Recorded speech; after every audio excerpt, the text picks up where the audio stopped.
കർണാടകയിൽ ബി.ജെ.പി. ഇനി നിലം തൊടില്ല.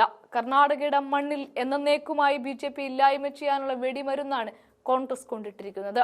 അഹമ്മദാബാദ് സമ്മേളനത്തിൽ കോൺഗ്രസ് കണ്ടെത്തിയത് പിന്നോക്ക വിഭാഗം വിട്ടുപോയത് കൊണ്ടാണ് കോൺഗ്രസ് തകർന്നു പോയത് എന്നാണ്. എന്നാൽ അവർ തിരിച്ചു കൊണ്ടുവരികയാണ് കർണാടക കോൺഗ്രസ് സർക്കാർ. സംസ്ഥാനത്ത് 70% വരുന്ന OBC വിഭാഗത്തിന് സമാന തുല്യമായ ആനുകൂല്യം പ്രഖ്യാപിച്ചിരിക്കുകയാണ് കർണാടക. നമുക്കറിയാം, ദക്ഷിണേന്ത്യയിൽ ഏറ്റവും അധികം ജാതി രാഷ്ട്രീയം ജയപരാജയങ്ങൾ നിശ്ചയിക്കുന്ന സംസ്ഥാനമാണ് കർണാടക. ആ കർണാടകയിൽ കോൺഗ്രസിന്റെ നീക്കം ഇരുതല മൂർച്ചയുള്ളതാണ്. OBC വിഭാഗത്തിനുള്ള സംവരണം 51% ഉയർത്തണമെന്ന് ജാതി സർവേ റിപ്പോർട്ട് പറയുകയും അതുപ്രകാരം നിലവിലുള്ള 32% നിന്നും 51% സംവരണം ഉയർത്തണമെന്നുമാണ് സർക്കാർ തീരുമാനിക്കുന്നത്.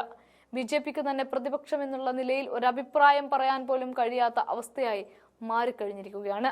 കർണാടകയിൽ 70% OBC വിഭാഗക്കാരാണ് ഉള്ളതെന്ന് പറയുന്ന സർവേയിൽ അവർ അനുഭവിക്കുന്ന അവഗണനയെക്കുറിച്ചും വ്യക്തമാക്കുന്നുണ്ട്.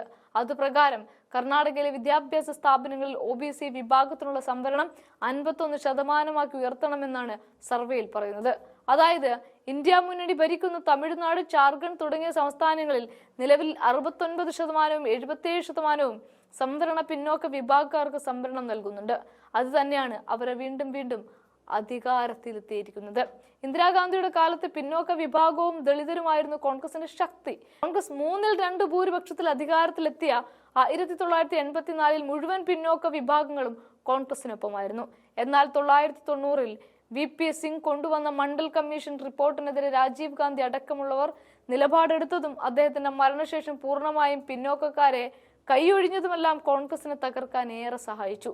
അതുകൊണ്ട് വീണ്ടും ഇന്ദിരയുടെ കാലഘട്ടം പോലെ പിന്നോക്കക്കാരെയും ദളിതരെയും നെഞ്ചോട് ചേർക്കാൻ തന്നെയാണ് കോൺഗ്രസിന്റെ തീരുമാനം.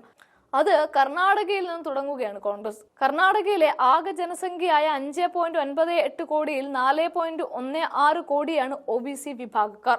സർവേ പ്രകാരം SC വിഭാഗത്തിന്റെ എണ്ണം 1.9 കോടിയാണ്. ST ജനസംഖ്യ 42 ലക്ഷവുമാണ്. കർണാടകയിൽ 2015 H. കാന്തരാജിന്റെ നേതൃത്വത്തിലാണ് ജാതി സർവേക്കുള്ള നീക്കങ്ങൾ തുടങ്ങിയത്. കർണാടക സംസ്ഥാന പിന്നോക്ക കമ്മീഷൻ നേതൃത്വത്തിലായിരുന്നു നീക്കം. ഫെബ്രുവരി 2024 സിദ്ധരാമയ്യ ജാതി സെൻസസിന്റെ അവസാന റിപ്പോർട്ടും സമർപ്പിച്ചത്.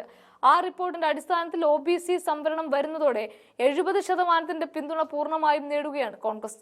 ഈ സംവരണം ഏർപ്പെടുത്താൻ മുന്നിൽ നിൽക്കുന്നത് മുന്നോക്ക വിഭാഗക്കാരനായ DK ശിവകുമാർ അടക്കമുള്ളവർ ആണ് എന്നുള്ളതും കോൺഗ്രസ് നീക്കത്തിന് ഇരട്ടി മധുരം നൽകുന്നതാണ്.